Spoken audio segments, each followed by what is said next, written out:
Welcome, welcome, welcome. Oh, friends and saints of God. You know, sometimes I walk into the studio with the craziest things in my head and the absurd stories of my week in my head, and I just have the goofiest friends. Can I just say, I just have some of the strangest friends in the whole world. I mean, we are sold out to one another in covenant relationship. We are for one another. We are supportive of one another. God has just given me an amazing group of women who come alongside of me in the ministry and support me emotionally and spiritually. They are my Aarons and my Hers. They are encouragers like Barnabas. They're just amazing friends, but they're sometimes just really silly. And we were talking the other day about jewelry. I am a jewelry girl. I love jewelry, earrings, rings, bracelets, necklaces. I am a jewelry girl, but I'm not an expensive jewelry girl. I'm an inexpensive, cheap jewelry girl. And we were talking about how I just need to replace my jewelry every couple of months because they tarnish and they lose their color and they don't sparkle like they used to. The gold certainly never lasts on my jewelry. But it reminded me as I was coming into the studio again, because we just bought new jewelry. I went out and bought just some new jewelry for the next couple of months to look my best on TV and in public. And I was thinking about that on the way in, thinking, I wonder if we did that in the spirit realm, when our countenance began to lose its splendor, when the glory of the Lord that's on us begins to dim a bit, whether we work to redo or to refresh that glory, to bring it back to its glory and its splendor. I wonder if we would take the same care with God's glory on us and his countenance around us as we do with jewelry or clothes that need ironed or laundered. Oh, what an amazing church we would look like. Amen, amen, and amen. And I have a message today. Now, God always works with me in titles. I'll be sitting at my desk and I will be praying about the TV show or a Bible study or a sermon topic or a conference that I'm going to be doing. And God just gives me a title. And then from that title, I get the scripture. And from there, God just unloads his spirit into me, the inspiration of the Holy Spirit, and I run with it. So today's title is Gehazi. Now, wait, Gehazi sounds like a sneeze, right? So it's called Gehazi, nothing to sneeze about. Gehazi, nothing to sneeze about. So there is a man in the Bible named Gehazi, and he went from being a good man to a not so good man to a good man. And his story is an amazing story of repentance.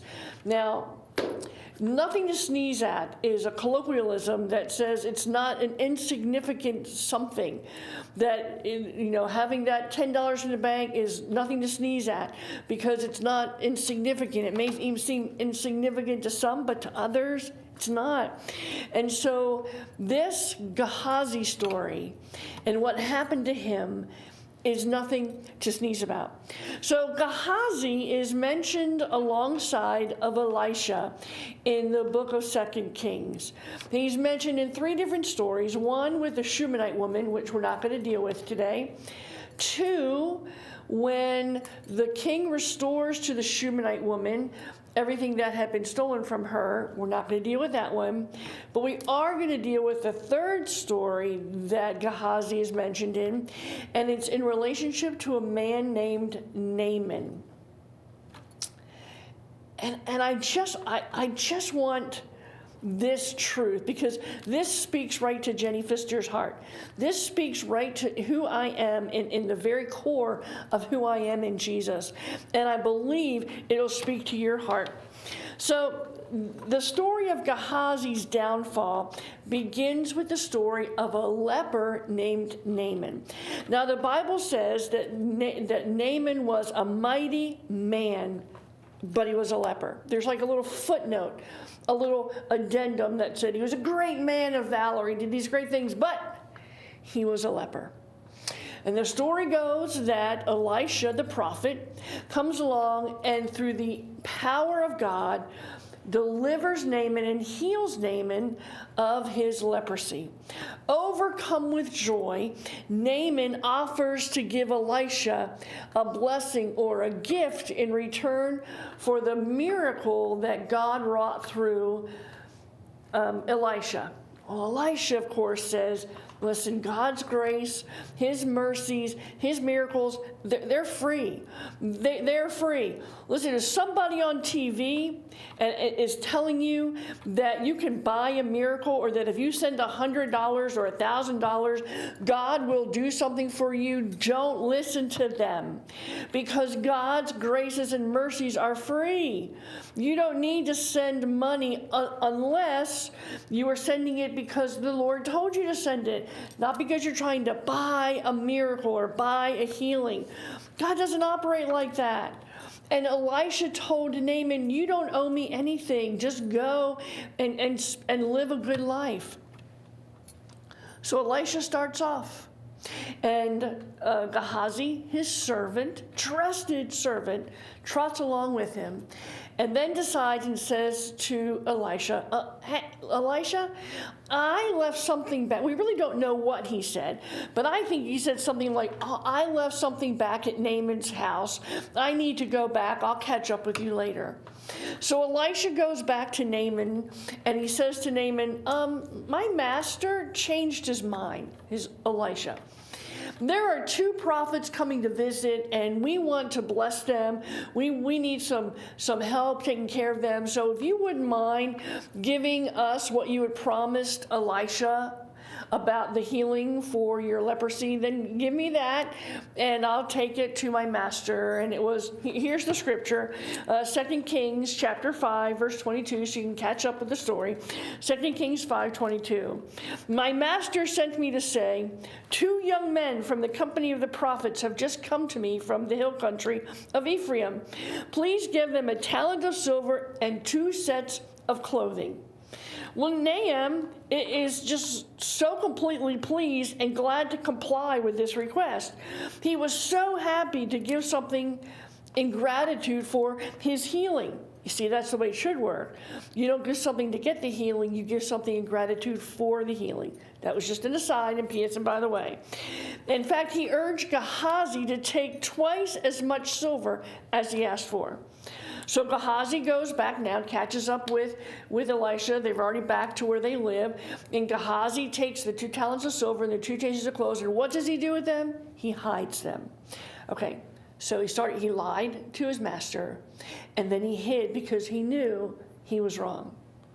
So later when Gehazi came before Elisha, he lied again in response to Elisha's direct question in verse 25. He said, where you been? What you been doing?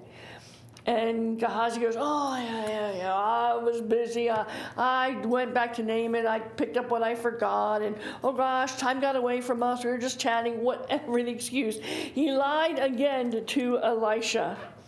But it soon became apparent that Elisha, he knew the truth. Let me show you. This is verse 26 in 2 Kings chapter 5. Here's what Elisha says to Gehazi. Was not my spirit with you when the man got down from his chariot to meet you? In other words, I already know what you did. The Holy Spirit has already told me and showed me what you've done. And then came Gehazi's punishment in verse 27.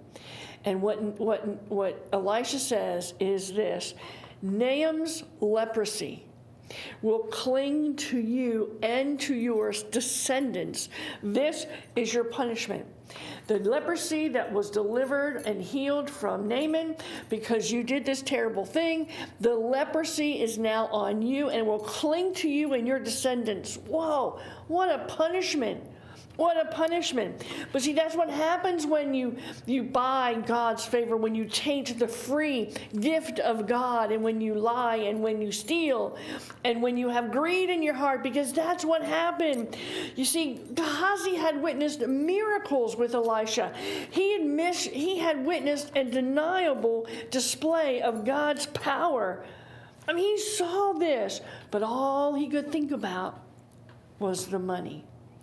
After years of seemingly faithful service, Gehazi fell. That'll preach. Just that much will preach. That after years of seemingly faithful service, Gehazi fell. His sin began in his heart as he coveted what Naaman had offered Elisha. Deep in the heart of Elisha's helper, this trusted Gehazi, were smoldering embers of greed. Silently, secretively, they remained hidden. Nobody could tell just by looking at the outside of Gehazi what was going on the inside. But through a series of events, those small embers burst into a huge flame. By the way, the name Gehazi means valley of sight. Or valley of vision. He didn't have God's sight, God's vision. He had natural, sinful vision. So what does this mean for us? Because this is only like half of the story. If you can just hang on with me until the very end, I'm going to show you something so phenomenal about Gehazi. Something so beautiful about his story. So stay with me because it gets gooder and gooder and gooder and gooder. Amen? Okay, so what does this mean for us? Well, Deuteronomy chapter 8, verse 2 speaks to this. And you shall remember that the Lord your God led you all the way these 40 years in the wilderness to humble you and to test you, to know what was in your heart and whether you would keep his commandments or not. God tests us, not for us to fail, but to know what we have in our heart. He already knows what's in our heart, but he wants us to know what we have in our heart. If there's something smoldering, some secretive little thing, anger, lust, lying, stealing, cheating, pornography, whatever it is, a smoldering side of us that no one else sees, God wants us to see what's in our heart. So he tests us, right? The psalmist prayed the same thing in Psalm 26, verse 2.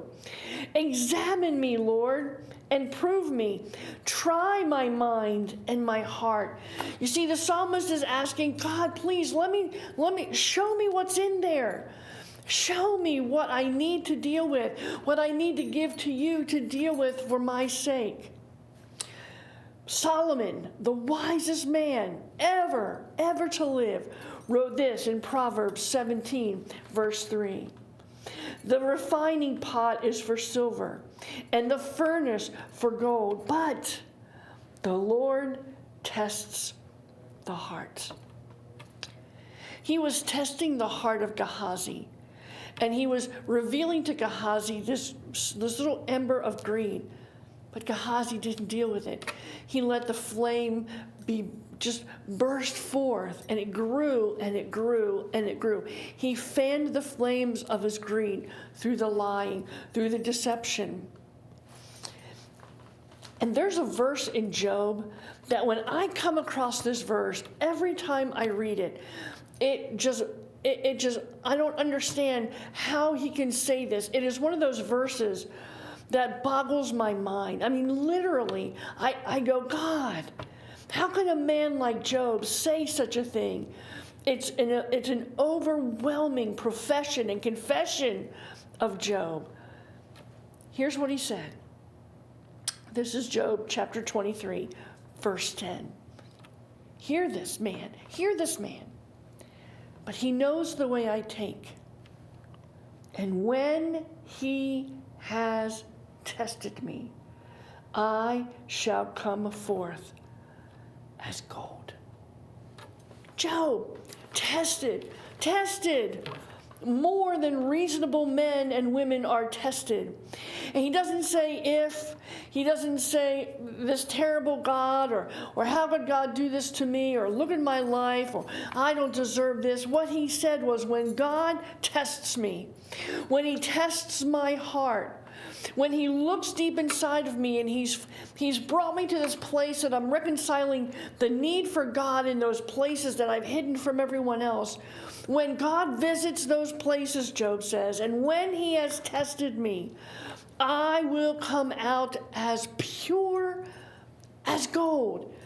Job welcomes the test, not because they're pleasant, but because the outcome of the testing is a refining that produces a pure gold. Gehazi was tested, and he did not come out as pure gold because he didn't give that place that was burdening him or causing him to walk in a way that was contrary to all they had witnessed from Elisha, miracle working power through Elisha. And that little seed of greed was inside of Gehazi. And because he didn't let God deal with that one place, it caused an amazingly tormenting downfall. Because remember, the punishment on Gehazi was leprosy for the rest of his life, and not just on him, but on all of his descendants. All of his sons would have leprosy. That is a harsh lesson about what to do when you have those places inside. Listen, none of us is without spot or blemish. We have places inside of us: fear, doubt, anger, profanity, lust. We all have things inside: bitterness, unforgiveness that fester inside. And instead of letting God openly test our heart, try me, God, test my heart to see what I have in there, so that when I see it, God already knows, but when I see it, I can say, God, I need to deal with this. And so I pull it out and I lay it before the Savior of my soul, the Redeemer in my spirit, and I go, God, will you just deal with this? Will you help me to take this out of me and keep it out of me?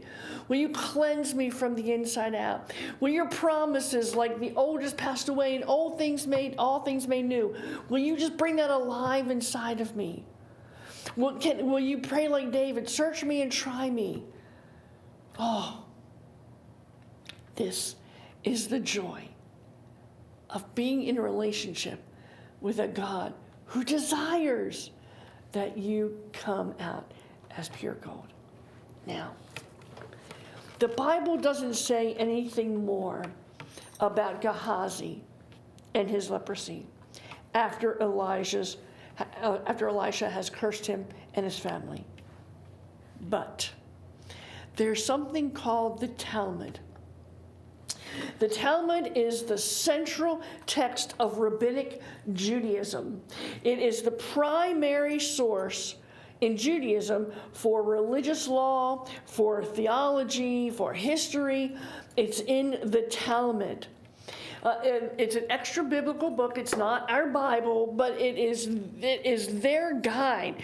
It is a rabbinical history of Judaism. And rabbis through the centuries have compiled these histories or these laws or these understandings, and they've put them into a book called the Talmud. I want to tell you a story about Gehazi from the Talmud. Now, the story's in the Bible. The story is actually in 2 Kings chapter 7. Now, we just came out of chapter 5 when he is cursed with leprosy. But let me go to 2 Kings chapter 7.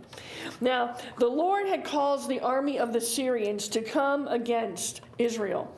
And the noise of the chariots and the noise of the horses seemed to be a great army between the two. The Syrians were a massive destructive force. And they had come against Israel, and Israel kept on hearing and seeing the size of this army. And they had been tormented. They had been tormented.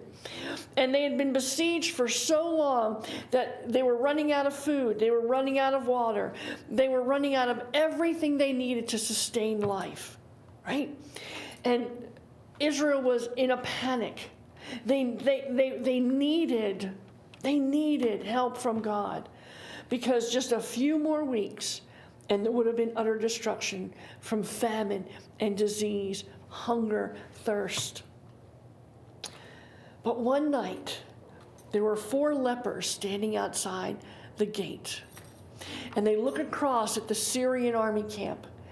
And they say to themselves, we're going to die if we just stay here. I mean, remember, they're lepers, so they can't go into the city. They can't go and buy groceries in the city. They have to stay out of the gate. And if the city is starving, you can imagine how these 4 lepers are starving for any scrap of food.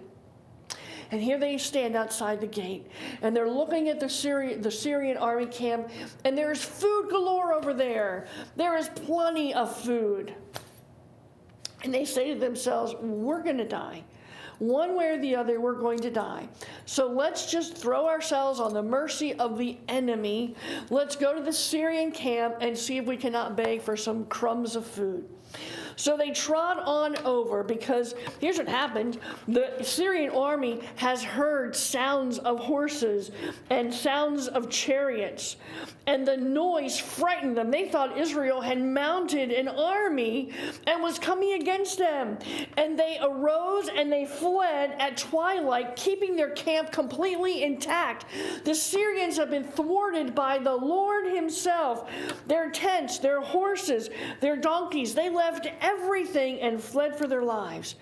And when the lepers came to the outskirts of the Syrian camp, they went into one tent and they ate and they drank, and they carried from it silver and gold and clothing, and they went and they hid all this stuff. And then they came back and they entered another tent and carried some more stuff away. They were feasting while the city that shunned them as lepers was starving. But these 4 lepers had it all. So what do you think these 4 lepers did? An unimaginable thing. Let me show you. This is chapter 7, 2 Kings 7, verse 9. And they said to one another, we're not doing right. This day is a day of good news, and we remain silent. If we wait until the morning light, some punishment will come upon us. Now therefore, come, let us go tell the king's household. And so they run to the city and they tell their friends and their neighbors, their countrymen, listen, there is food, plenty of food in the Syrian camp. They're gone. And so all of the city pours out and goes, and they, after weeks of being besieged, they now have a bounty.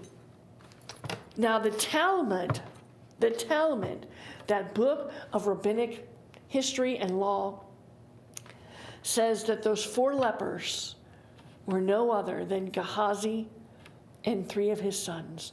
Now it stands to reason, in chapter 5, he has leprosy. In chapter 7, 4 lepers are seen at the gate. And they go and they take this food and they come back to the people and said, listen, there's plenty. And the Talmud says that is Gehazi. What has happened to Gehazi? There was repentance. Listen, repentance means a complete turn. Not only was remember, Gehazi's downfall was greed and secrecy and lying. But here we see Gehazi going, not only am I not going to be greedy, not only am I not going to be secretive, and not only am I going to lie, but I'm going to tell the truth. I'm going to bring it out into the open, and I'm going to give away everything that was in this camp that I could have had. I could have had it all. But Gehazi's change of heart in chapter 7 reveals a repentance. And then in chapter 8, we see the Shunammite woman coming back to the king and saying, everything's been taken from me. And the king says to Gehazi, tell me everything Elisha had done. That's chapter 8, verse 4. But wait, if you have leprosy, you can't be in the presence of a king. And so somewhere I believe that in the repentance of Gehazi, that God removed his leprosy, because we see him in the presence of the king of Israel. We see him in the presence of a king. When you repent, you're in the presence of a king, and all the old yuck falls off of you. All of the dirt and sin that was on you falls off of you because you repented and you said, not only am I not going to do this, but I'm going to change my behavior 24/7. I'm going to just completely change it 180 degrees for the rest of my days. And here's what I'm going to do. I'm not just going to be greedy. I'm going to give recklessly, because that's what Gehazi did. And in that repentance, he was ushered into the presence of a king. And he said to the king, let me tell you about what Elisha has done. Let me tell you all about what my master has done. You see, this is a beautiful story of redemption in Gehazi. In chapter 5, he's greedy and he has a downfall. In chapter 7, we see him as a leper at the gate, but he repents and he stops being greedy and he stops thinking of himself and he thinks outside of himself, and he repents and he gives away everything that could have been his. And then in chapter 8, we see him in the presence of a king. Oh, saints, let God test your heart.